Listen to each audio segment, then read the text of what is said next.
I'm told that my overanalyzing is a double-edged sword, but I'm suffering from being this way. Yeah, well, you're probably, high in openness, and maybe you're very verbally intelligent, so you're pretty much stuck with that. Maybe you've got a bit of mania to you too, and I don't mean that in a negative sense. I find relief when I drink alcohol, smoke, or take certain drugs because it slows down my thought process. How can I use my overanalysis to my advantage? Well, I would say find yourself a difficult cognitive problem to solve. Pick a challenge. But, you also might consider... You might consider talking to someone. You find relief when you drink alcohol. That might be an indication that some of what you're overanalyzing isn't so much a consequence of excess cognitive power, but an excess of high negative emotion. And so that would be illustrated in, say, high trait neuroticism. We're going to release the Big 5 aspect scale here later this month, and you'll be able to take that, and it'll give you a pretty good detailed description of your personality. And there's 2 dimensions of neuroticism, withdrawal and volatility. And if you're overanalyzing because you're ruminating, that can be a consequence of high levels of anxiety. And the reason I'm suggesting that is because you said you find relief when you drink alcohol, and alcohol is a very powerful anxiolytic agent, anti-anxiety agent.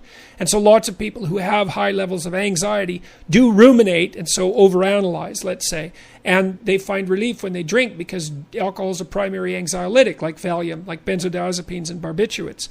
So the fact that alcohol gives you relief probably indicates that some of what's driving your overanalysis is anxiety.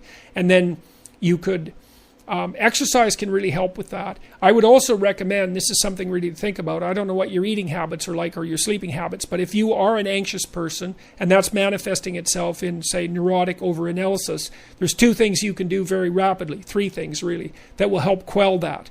4 things even. Number 1, get up at the same time every day. And I would recommend in the morning, because that's when people generally get up, and it's good to do what everyone else does unless you have a good reason not to. Number 2, eat a large breakfast, right?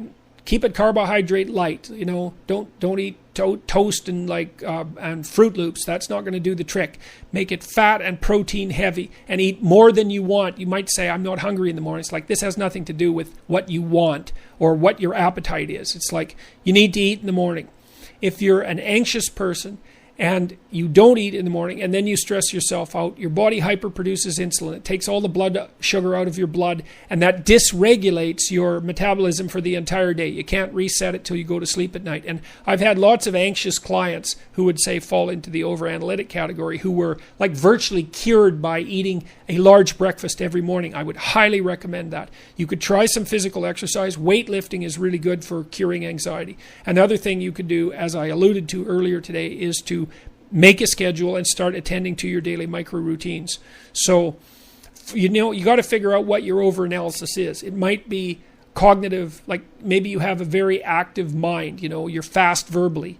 Are you fast verbally? One way you can find that out is to do something like write down as many words as you can that begin with the letter S, for example, in 3 minutes. Do that with a bunch of your friends. And if you're someone who writes down way more words than anyone else, then you're verbally fluent, and that might be driving some of your overanalysis. But my guess is that you're suffering from some rumination that's related to anxiety. And so I told you what I think the simplest ways are to rectify that.